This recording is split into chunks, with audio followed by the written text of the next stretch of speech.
Hey, here we are, Thursday, Sports Bit Betting Inside today, SBR picks, Pauly and Teddy. I'm at Real Sports Bit. He's at Teddy_covers. Pivotal game 5 tonight. Rockets at home against the Warriors. We'll get to the Cleveland Browns. That'll be a fun discussion. The team previews continue, and we'll turn on the shot clock as well. The gift that keeps on giving, the Celtics in the playoffs. The first team since the Jazz in 97 to win their first 10 playoff games. 10-0 at home straight up in ATS. Lead the series 3-2. Another blowout, Teddy. And as we talked about yesterday in much of these playoffs, what's going on with this Cleveland supporting cast? They are horrendous away from home. Well, I mean, this is not new or different. And that's part of the beauty of betting last night's game. If you had Boston, like many of us did, was fairly easy in that contest. But it's certainly been an issue supporting cast-wise for Cleveland throughout the course of the postseason. But more than that, the Jaylen Brown quote, the energy level. We feed off the crowd. The crowd is like the best sixth man in the league. When we're out there, we can definitely feel the energy the Garden is giving us. And we use it to do what we've got to do. I don't blame the Cavs for struggling in Boston. I blame the betting markets for not recognizing how good this Celtics team has been. And, of course, last night, the markets recognized it a little bit. That certainly was not a good result for the house. Boston opened the dog. They closed the chalk. And, of course, all of that Celtics money was won by the bettors. Not a good result for bookmakers in town. I'll see how they do Friday now. 1-6 on the road. And Celtics are catching 7 in game 6. J.R. Smith made one shot in 26 minutes. Tristan Thompson didn't make a shot in 26 minutes. George Hill made one shot in 30 minutes. At halftime, LeBron and Love combined for 26 points. The rest of the team had 16, and they were 4 of 18. This is unbelievable. They're terrible. Well, I mean, let's give Boston some credit. All right. Again, it seems like the mainstream media and the broadcast networks and the betting markets as a whole continue to look at this Celtics team and say, yeah, but, oh, look at this flaw, look at that flaw. Well, the Cavs aren't a flawed team. Yes, Boston lost 2 key pieces to injury, one of which was a star point guard. I'm not worried about Hayward so much, but the Irving injury obviously is huge. But when you look at the Celtics post-Irving, they've been just fine. The markets have been very reluctant to accept that Boston is as good or better than Cleveland, hence the point spread for every home game for the Celtics in this series, and hence the +7 the Celtics are getting in Cleveland for Game 6, although, this has been a home series so far with the home team covering each of the first 5 games. They win comfortably by 13 points, and Rozier's 3 of 15, and Brown was, 4 of 15, something like that, shooting as well. So great, and it appears LeBron is tired as well. These games are every other day now. That's big. We'll see if the Celtics can close it out Friday. Bad bets, bad for the books. Horrific beat. Blue Jays plus $1.15. How about under 8.5? 3-1 Toronto in the top of the ninth. They lose 5-4. It goes over. Yeah, I almost brought the moose out for this one. You don't want to overuse the moose. But, you're sitting there, you're like under 8.5, and it's 3-1 in the ninth. You're supposed to cash those bets. And when you don't cash those bets, it gets pretty freaking frustrating. My condolences to Blue Jays bettors from yesterday, in particular, my condolences to under bettors. Right side loser, bullpen meltdown. Those are the really frustrating ones. When you have them over, then you're going to have them over the course of the MLB season. When they happen, find your Zen spot, take a breath, come back and look fresh the next day. Yeah, happened in the Mets game. 1-0 Mets, top of the ninth. Familia blew it again. The third time he's blown a win for DeGrom, as they were bet up from $2 to $2.40 in that one. How about the steam on this one? The Astros, $2.60 up to $3 and $3.20 most places. At the square joints here in town, hit $3.60 at Station Casinos. 4-1. Verlander does it again, 6 strong. Astros 31-16 to the under. Verlander 9-2 to the under. Sure, and that's certainly a trend worth paying attention to if you haven't cashed in on it so far. It's probably not too late, although, as you mentioned, there was a fair bit of under steam in yesterday's ball game. We don't normally see a lot of $3 favorites in baseball at this time of year. The $3 favorites and the $4 favorites tend to come after the All-Star break and in the dead days of August when the good teams are facing the bottom feeders. when you're seeing teams -$3, -320, -360. It's not even Memorial Day yet. It tells me, regardless of how good Houston is, it's going to be really hard to make money with that team. And it has been really hard to make money with that team. You're not getting any bargains on a day-in, day-out basis with the Houston Astros. Yep, Royals took a lot of money too. That was also bad for the books. They won in extra innings and beat St. Louis 5-2. Bad bets. Nats 125 up to 150. They lost at home to the Friars. Mets, as I mentioned, $2 up to 240. Familia blows it. Yankees 185 up to $2. They lost 12-10 in a crazy game. Yankees played the long ball as well, but they got beat. This is troubling. I mean, this is just an unmitigated disaster here. The comments from Orrin Hatch, who was responsible for one of the four guys putting PASPA together in 1992. This article where he's talking about the 1919 World Series and Pete Rose and all this, the quotes in here about integrity of the game, and it was, shame on the Supreme Court striking down PASPA. I mean, I don't know where to begin, Teddy. Number one, he thinks that they're going to be able to fix games, and it's easy to get to pro athletes who make millions of dollars. It's like talking to a third grader. Look, Orrin Hatch, and this is our Congress at work, okay? I want to read this quote from his statement. This is an op-ed piece he wrote for Sports Illustrated, yes, where Orrin Hatch, the guy who wrote PASPA, is now trying to be the point man for the next federal legislation. Quote, when Congress passed PASPA more than 2 decades ago, it marked a historic bipartisan achievement. More than any bill written in the last several decades, this law dramatically curtailed illegal gambling activities, keeping at bay the social ills associated with sports betting in particular. The indisputable success of PASPA makes the Supreme Court decision to invalidate this law all the more devastating. Sometimes I feel like I'm living in different worlds from the politicians. They don't see what we see. But to call PASPA a historic bipartisan achievement, to say that law dramatically curtailed illegal gambling activities and kept at bay the social ills associated with sports betting, and to say it was an indisputable success, Orrin Hatch is living in fantasy land. And this guy is now in charge of writing the new legislation. Be careful what you wish for. Yep. That comment about it dramatically curtailed illegal gambling activities. Oh my God. I don't know what's worse than the fact that he's worried about game fixing. They just think you can show up and bet $500,000 on a game or a prop bet. It's crazy. Never mind, middle relievers are signing 3-year, $20 million contracts. And he brings up 1919 and all this other business. This guy's his time's going to be up though soon, anyways. But this is doesn't matter. The next guy that comes, next guy that comes after. But the guy's in Utah. But the guy's in Utah. We've been doing things here for 50 years, no problem. He doesn't understand that this will bring it out of the darkness and the shadows into the light. This is actually helping you and will prevent these type of scandals. But you're talking to morons. Sure. Quote, Orrin Hatch. To this end, I am working on legislation, oh dear, that will establish clear-cut minimum standards for sports betting. Standards that protect consumers, deter illegal bookmaking, and empower states that opt against the legalization of sports gambling.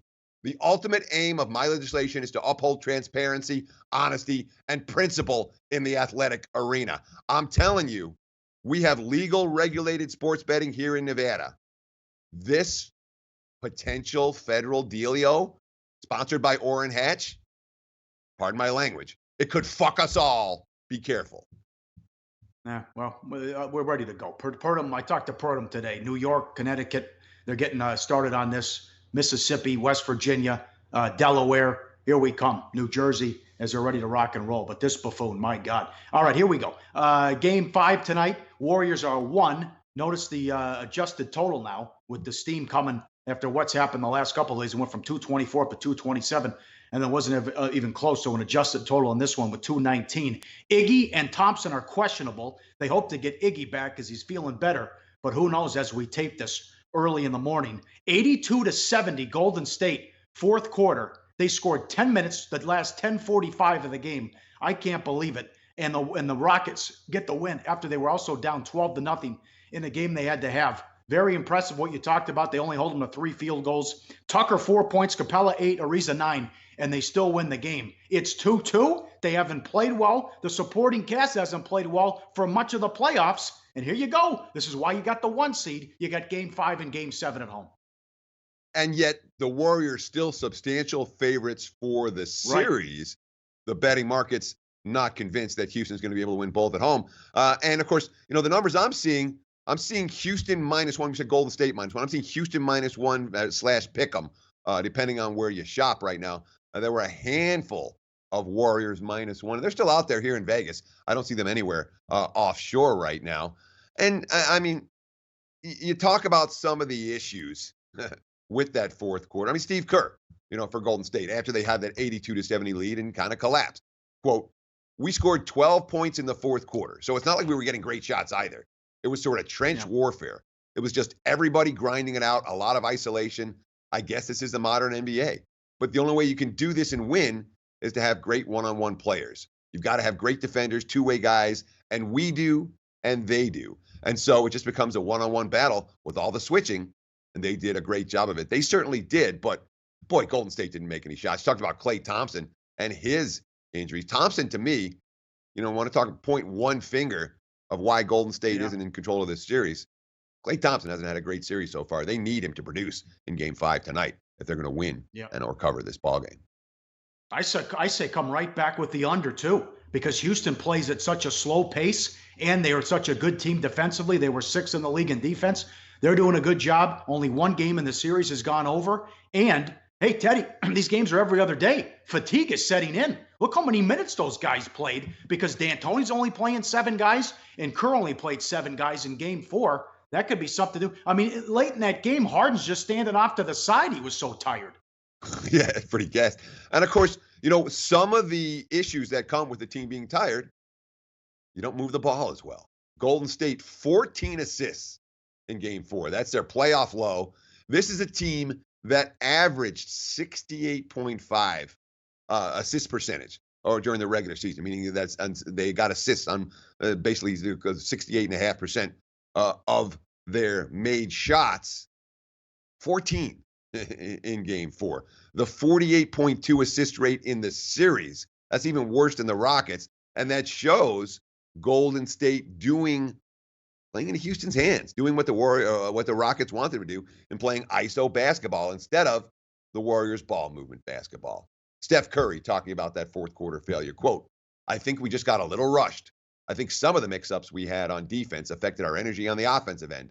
Credit to them. We know they're doing a lot of switching and trying to force us into one-on-one type situations, but that's no excuse not to get the ball moving, trusting what we do best.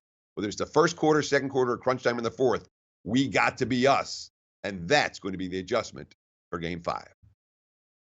Well, it's a couple different ways to look at this as well. They're saying all the right things, and they know they let one get away in the fourth quarter, but look what had to happen for Houston to hang around and get the win. Curry in foul trouble, the bench early in the second quarter. Iguodala's out. Durant starts 5 of 16, and Thompson leaves with an injury. That's what had to happen, and they're still down 12 in the fourth quarter before Golden State couldn't make a shot. So see what happens today. But you're right. Going back to what you said about the power rating, adjusted series price, I've seen as high as $250. At William Hill, the Warriors are $220. It's a best of 3. They don't have home court. They're playing the 1 seed on the road with 65 wins, and they're $220 to win the series. Which tells you the betting market respect for the Golden State Warriors.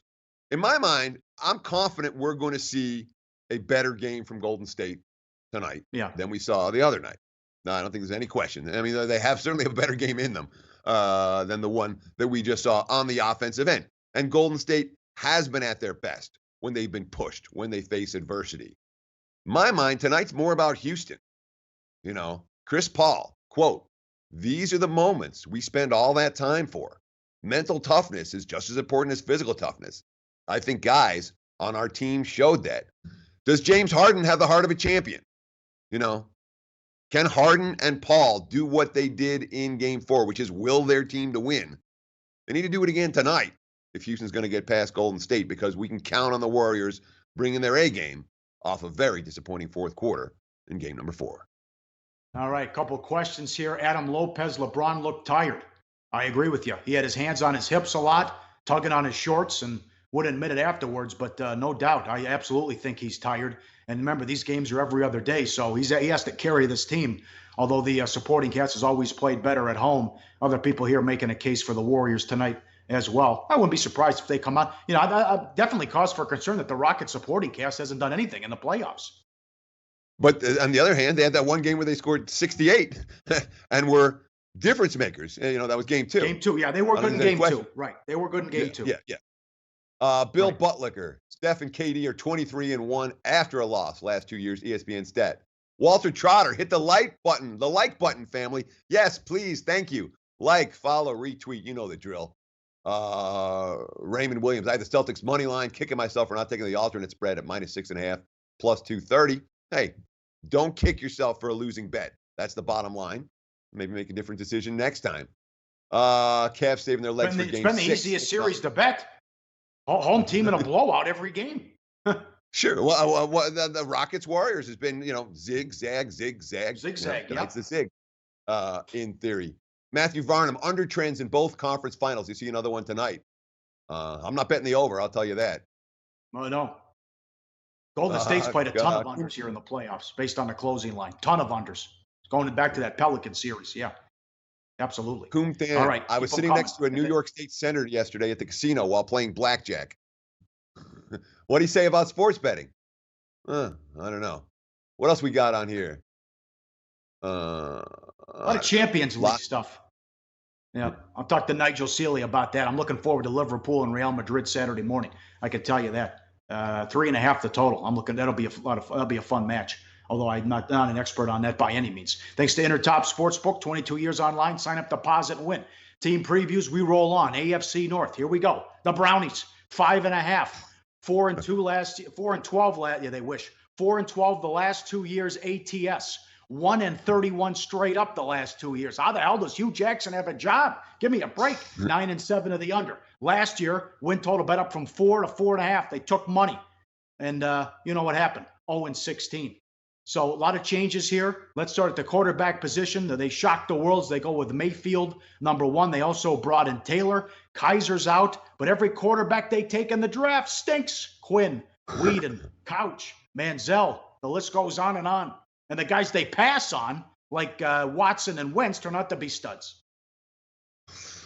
When you look at the 0-16 from last year, I mean, the stats stand out like a sore thumb. Decent stats. Yards per play, decent. Yards per play on offense, decent. They threw the ball okay, except for in the red zone. Defensively, again, not great stats, but not the stats of an 0-16 team. There were a handful of stats that really stood out for Cleveland that made them a disaster last year. And the number 1 stood out above every other factor, turnover margin. They had 13 takeaways. That's not good. They had 42 giveaways. That's a freaking disaster. The -29 turnover margin is the worst in modern NFL history. And yeah, I had to go back and Google it. It was the most turnovers in the season. 63 for the 1978 San Francisco 49ers.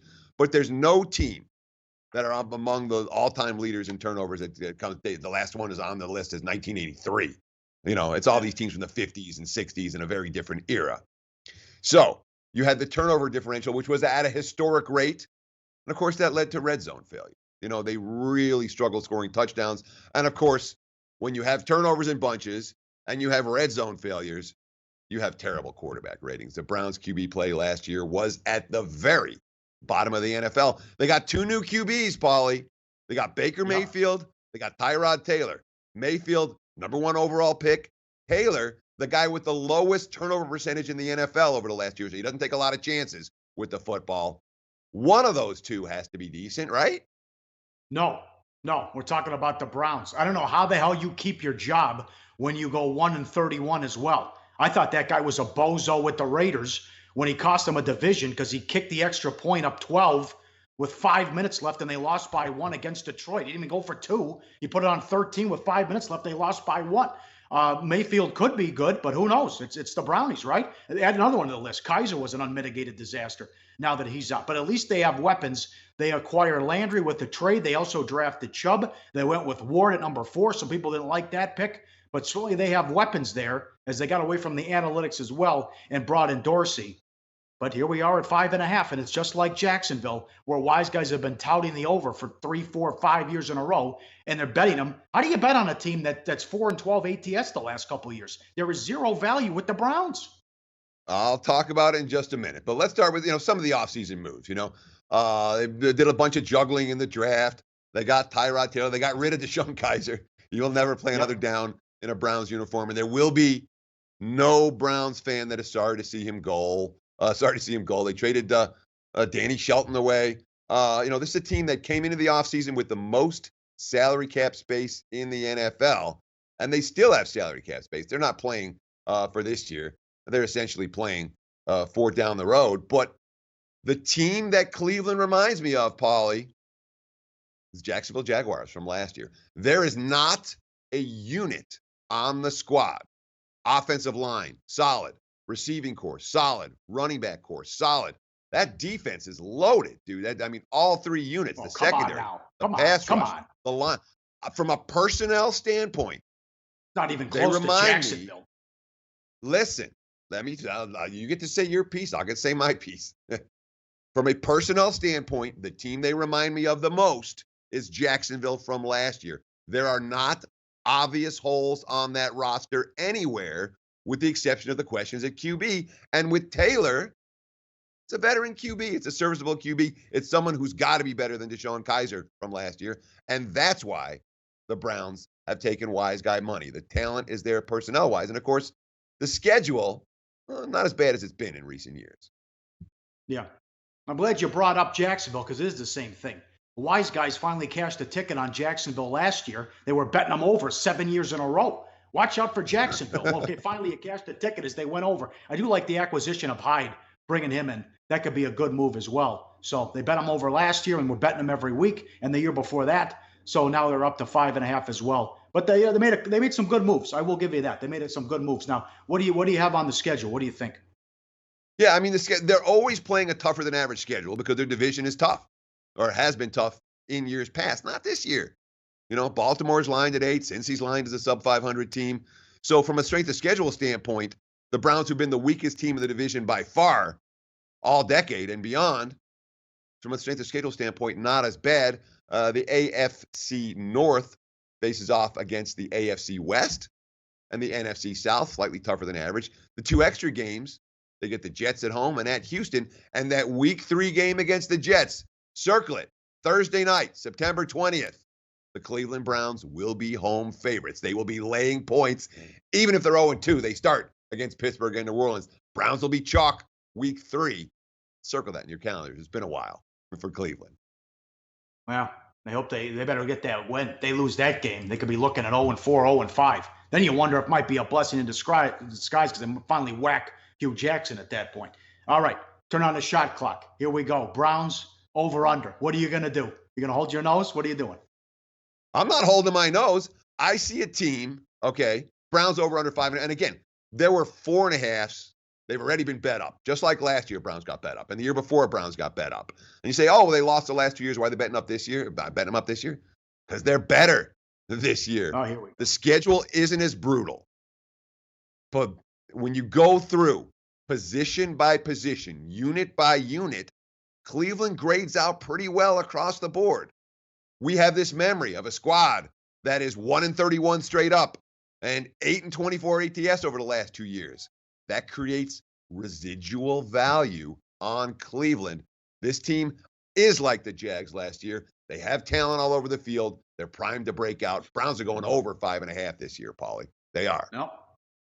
We need a drug test here at SBR. I can tell you that. Remember, they went bet up from 4 to 4.5 last year and didn't win a game. They made some nice moves in the offseason, but then again, Hugh Jackson would screw up a cup of coffee. I think he's a lousy coach. So you might be able to have Montana and Rice. Are you still going to be able to win 6 games? It's hard to win 6 games in that division, too, with what they have. I want to see some improvement first. And I don't know how you can go to the window and bet the Browns because there is no value when you go 4-12 ATS every single year. Okay, very good. But good luck, Teddy. Money time, play of the day. Thank you. Under another winner last. Hey, game 7. Hey, round of applause for the Capitals. That was beautiful. Nice. Capitals and Knights in the Stanley Cup Finals. Who had that? Great job by the 42 and 37 road teams in the NHL playoffs. Third time that's happened in 30 years with a winning record. Long story short, cash with the under 5.5. Holtby was terrific, and the Ovechkin goal a minute in was a backbreaker and a killer. So great job. 8-2 on the road now for Washington. But it's available. Take the one if it's out there. Grab the one with Golden State. Play of the day. Let's keep it going. We got a nice streak going. Betting number 507. We think the real Warriors will stand up and show out today after their pathetic performance in the fourth quarter and take control of that series and close it out in 6. Don't like the supporting cast how they're playing so far with Houston. Big effort out of Golden State. Durant and Curry go off, and they win the game, and we'll cash another ticket here on SportsBit. Very good. Back tomorrow, Game 6. And we'll also recap a short baseball card as well. Always something going on in the world of sports. And today at the South Point, college football games of the year we can go over as well. Yeah. Thanks for the questions. Thanks for watching. We'll talk to you tomorrow. SportsBit. Betting insight today on SBRpicks.com. Thanks to Johan and Teddy.